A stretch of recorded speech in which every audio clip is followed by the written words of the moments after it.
हरे कृष्णा। हमारे जो वेद पुराण हैं उनके अंदर हमारे पूरे ब्रह्मांड, पूरे ग्रह, नक्षत्रों के बारे में, उनके प्लेसमेंट्स, उनकी लोकेशंस, उन सब की बहुत ही स्पष्ट और बहुत ही अच्छे से व्याख्या करी गई है। और इनफैक्ट उनकी कैलकुलेशंस भी बता रखी हैं कि कौन सा वो ब्रह्मांड कितना बड़ा, कितना किलोमीटर, जिसे हम उस समय में योजन कहते थे, कितने योजन का विस्तार है, कौन कहाँ पर प्लेस्ड है, इन सब चीजों के बारे में बताया गया है, जिसे आगे चलकर साइंटिस्ट वगैरह ने भी उसकी पुष्टि करी है। अब जैसे कि हम लोगों का, कई लोगों का इंटरेस्ट होगा, तो हम लिटरेचर्स पढ़ के कोशिश करते हैं जानने की कि उनके कहाँ पर ही प्लेस्ड हैं, या हम गूगल पर सर्च करके ढूंढने की कोशिश करते हैं जब जब हमको बीच में जरूरत पड़ती है। तो मेरी ये कोशिश है इन एपिसोड्स को बनाने में कि हमको अपने वेदों और पुराणों के बारे में अदरवाइज भी पता होना चाहिए, हमें इतनी नॉलेज होनी चाहिए कि जब हम डिस्कशन करें या जब हम अपने बच्चों को इन सब चीजों के बारे में बताएं तो हमको गूगल पर सर्च ना करना पड़े या कोई रेफरेंस के लिए कोई बुक ना उठानी पड़ जाए। तो आज से लेकर आने वाले 3 और 4 एपिसोड्स के अंदर मैं आपको इस पूरी यूनिवर्स की प्लेसमेंट्स के बारे में बताऊंगी और ये बहुत ही इंटरेस्टिंग एपिसोड्स बनने वाले हैं, तो आप प्लीज इन सबको ध्यान से सुनिएगा। हमारी पृथ्वी का एक नाम जम्बू द्वीप भी है। जम्बू द्वीप समेत 7 द्वीपों का वर्णन श्रीमद् भागवतम में बता रखा है। अब ये 7 द्वीपों के नाम क्या हैं, इनके नाम कैसे पड़े, उसकी क्या स्टोरी है, ये सब जानने के लिए हमें थोड़ा सा और पीछे जाना पड़ेगा। जैसे मैंने आपको पहले बताया था कि ये जो सृष्टि की रचना हुई है, ब्रह्मा जी से इसकी शुरुआत हुई थी। तो ब्रह्मा जी के शरीर के अकस्मात उनका विभाजन से एक स्त्री पुरुष का जोड़ा निकला था, जिसका नाम था स्वयंभुव मनु और शतरूपा। स्वयंभुव मनु और शतरूपा के 5 बच्चे हुए, 2 बेटे और 3 बेटियां। 2 बेटों के जो नाम थे वो प्रियव्रत और उत्तानपाद था, और 3 बेटियों के नाम जो थे आकुति, देवहूति और प्रसूति था। इन 5 बच्चों की ही जो वंशज है, इससे पूरा का पूरा ये जो पूरा यूनिवर्स बना, ये सारी सृष्टि की पूरी रचना हुई, या आज हम लोग भी हैं, हमारा वजूद भी है, ये सब उन 5 बच्चों की वंशज से आगे चला था।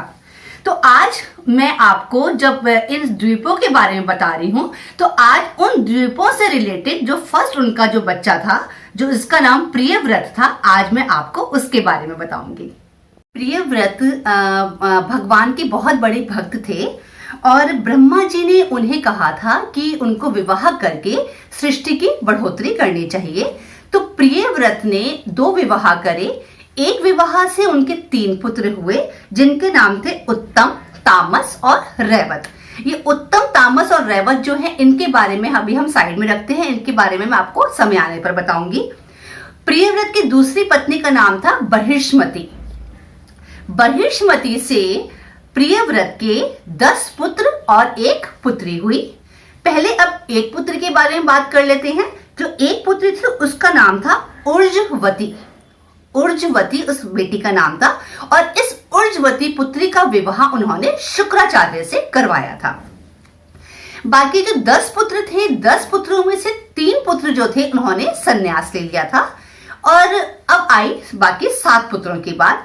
तो ये वही 7 पुत्र हैं जिनके नाम पर प्रियव्रत ने इन सारे द्वीपों के नाम, उन सबको द्वीपों को उसने बांट दिया था और अपने इन 7 पुत्रों को उन द्वीपों का अधिपति बनाया था।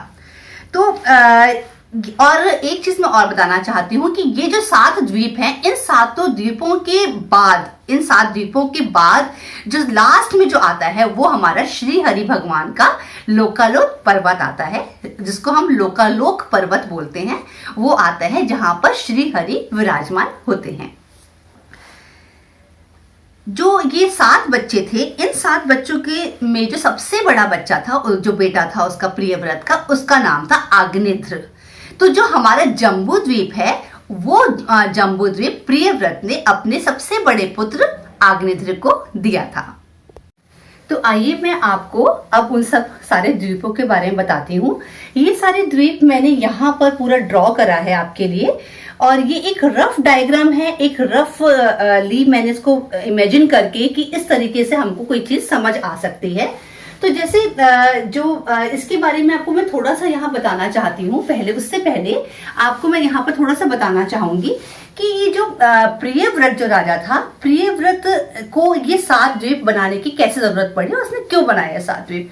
तो प्रियव्रत जो था वो उसने एक बार यह देखा कि जो सूर्य भगवान हैं वो जब सुमेरु पर्वत से, मेरु पर्वत से मानसोत्तर पर्वत पर एक पहिया रखकर जब पूरे इस ब्रह्मांड का जब चक्कर काटते हैं तो लोकालोक पृथ्वी पर एक तरफ अंधकार होता है और एक तरफ प्रकाश होता है।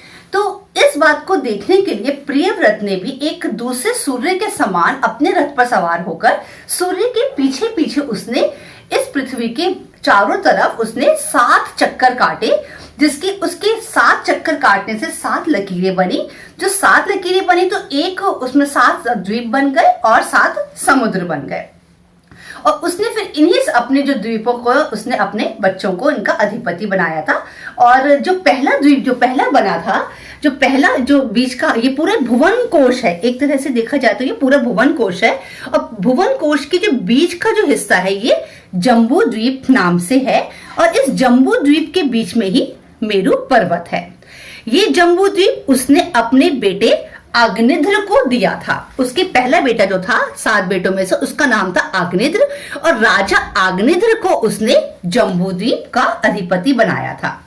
जम्बू द्वीप के जो आसपास जो है, इस हमारी पृथ्वी जो है मतलब जम्बू द्वीप, इसके आसपास जो है क्षार सागर है, मतलब खारे पानी का समुद्र है। इसके बाद जो अगला द्वीप आता है उसका नाम है पलक्ष द्वीप। ये पलक्ष द्वीप जो है इसमें पाक का वृक्ष है, यहाँ पर अग्निदेव विराजते हैं और यह द्वीप उसने अपने दूसरे बेटे इहम जिव को दिया था। दूसरे द्वीप के बाद फिर एक और समुद्र आता है और उस समुद्र का नाम है ईख के रस का समुद्र। मतलब पहला हमने जम्बू द्वीप के बाद खारे पानी का समुद्र, उसके बाद फिर पलक्ष द्वीप के बाद ईख के रस का समुद्र आया। उसके बाद तीसरा जो द्वीप है उसका नाम है शालमली द्वीप। ये शालमली द्वीप जो है यहाँ पर सेमर वृक्ष है, यहाँ पर चंद्रमा की उपासना की जाती है और यह गरुड़ का निवास स्थान बताया जाता है। ये शालमली द्वीप उसने अपने तीसरे बेटे यज्ञबाहु को सौंप दिया था। इस तीसरे शालमली द्वीप के बाद जो तीसरा जो समुद्र आता है वो मदिरा का समुद्र है। मदिरा के समुद्र के बाद चौथा जो द्वीप था उसका नाम है कुश द्वीप। ये कुश द्वीप जो है यहाँ पर कुशों की झाड़ है। कुश द्वीप उसने अपने चौथे पुत्र हिरण्यरेता को सौंपा था। हिरण्यरेता को सौंपने के बाद ये चौथा द्वीप के बाद उसके बाद एक और समुद्र आता है, वो धृत का समुद्र है। समुद्र के बाद फिर एक और द्वीप आता है, उसका नाम है कौंच द्वीप। ये 5वें नंबर का द्वीप है। यहाँ पर कौंच नाम का पर्वत है। ये प्रियव्रत ने अपने 5वें पुत्र धृतपृष्ठ को सौंपा था।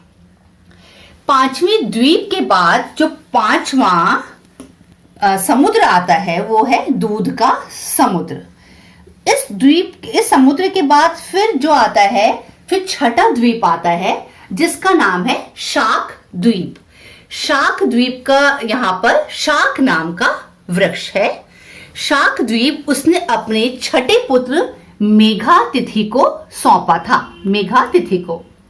फिर छठे द्वीप के बाद फिर समुद्र आता है जिसका नाम है मट्ठे का समुद्र। कहीं कहीं हमने ये देखा है, इसको पढ़ते हुए मैंने, और बहुत जगह सर्च करने पर मुझे ये भी पता लगा कि कहीं कहीं पुराणों के अंदर मट्ठे के समुद्र की जगह दही का समुद्र और कहीं कहीं शहद के समुद्र का भी वर्णन है। छठे समुद्र के बाद उसके बाद 7वां जो द्वीप आता है वो है पुष्कर द्वीप।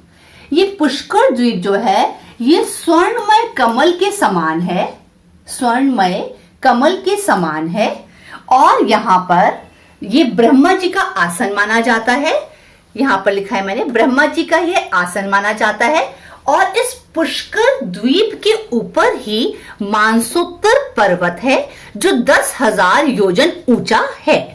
ये पुष्कर द्वीप प्रियव्रत ने अपने 7वें पुत्र वितिहोत्र को सौंप दिया था, वितिहोत्र को सौंपा था। इस पुष्कर द्वीप के बाद जो समुद्र आता है वो समुद्र आता है मीठे जल का समुद्र। तो इस अब जैसे मैंने अभी आपको थोड़ी देर पहले बताया था कि ये पूरे ब्रह्मांड की रचना के बाद ये सारा जो बन गया, इस सातों जो द्वीप और सातों समुद्रों के बाद ऊपर कहीं और इनसे भी ऊपर यहाँ पर लोकालोक पर्वत आता है जहां पर श्री हरि विराजते हैं। साथ में मैं आपको ये बताना चाहूंगी कि इसके अंदर जो डायरेक्शंस है, यहाँ पर ये पूरब, यहाँ पर ये पूरब है, ये वाला फिर पश्चिम है, यहाँ वाली डायरेक्शन पश्चिम है, ये ऊपर उत्तर है और नीचे यहाँ पर ये दक्षिण है। तो इस तरीके से ये सारा का सारा ब्रह्मांड की रचना मैंने आपको बताई है। एक चीज मैं आपको और बताना चाहूंगी कि जैसे हमारी माइंड में एक क्वेश्चन आ सकता है कि ये सारे के सारे जो द्वीप हैं ये कहाँ पर हैं। तो ये अर्थ पर है, मतलब हमारे ये जम्बू द्वीप के को ही इन्होंने डिफरेंट उसके अंदर भाग में बांटा है, ये जम्बू द्वीप से अलग डायमेंशंस में है। तो मैं आपको ये बताना चाहती हूँ कि जो मैंने स्टडी करी है अभी तक उसके हिसाब से जम्बू द्वीप अलग है और प्रियव्रत ने सूर्य के साथ साथ सूर्य के पीछे पीछे एक और रथ की उसमें बैठकर सूर्य की ही भांति उसने पृथ्वी के चक्कर काटे। जिसका मतलब पृथ्वी के को अलग छोड़ के उसने डिफरेंट डायमेंशंस के अंदर सूर्य के चक्कर काटे थे और उसके पहिए से 7 लकीरों से 7 समुद्र और 7 द्वीप बने हैं। तो इसका मतलब जम्बू द्वीप ये बीच में है जो हमारी पृथ्वी है और जो चक्कर काटे की डिफरेंट डायमेंशंस के अंदर द्वीप बना, समुद्र बना, द्वीप बना, समुद्र बना। इसका मतलब हमारी पृथ्वी के अलावा ये सारे द्वीप और समुद्र इस तरीके से कमल के समान ऊपर जा रहे हैं और ये डिफरेंट डायमेंशन में पूरे ब्रह्मांड में बने हुए हैं। और जब ये पूरा ब्रह्मांड खत्म होता है, ये फ्लावर की तरह से जब पूरा ब्रह्मांड खत्म होता है, उसके ऊपर फिर लोकालोक पर्वत है जहां पर श्री हरि का वास होता है। और ये सारा जो इसकी डायमेंशंस है, इसकी पूरा जो विस्तार है इसका वो 50 करोड़ योजन है। और इसके बाद अब आपको मैं नेक्स्ट उसमें जो बताने वाली हूँ वो जम्बू द्वीप जो था, जो उसने अपने पुत्र अग्निध्र को सौंपा था। अग्निध्र ने अपने विवाह के बाद जो उसके पुत्र हुए, 10 पुत्र उसके हुए थे, फिर राजा अग्निध्र ने इस जम्बू द्वीप को भी 10 हिस्सों में बांट दिया था। वो 10 नाम क्या थे और उनका उनके बारे में और हम क्या ज्यादा जान सकते हैं, ये मैं अब आपको अपने नेक्स्ट एपिसोड में बताऊंगी। उम्मीद करूंगी कि आप वो एपिसोड भी देखेंगे और उसको भी आप एडमायर करेंगे। तब तक के लिए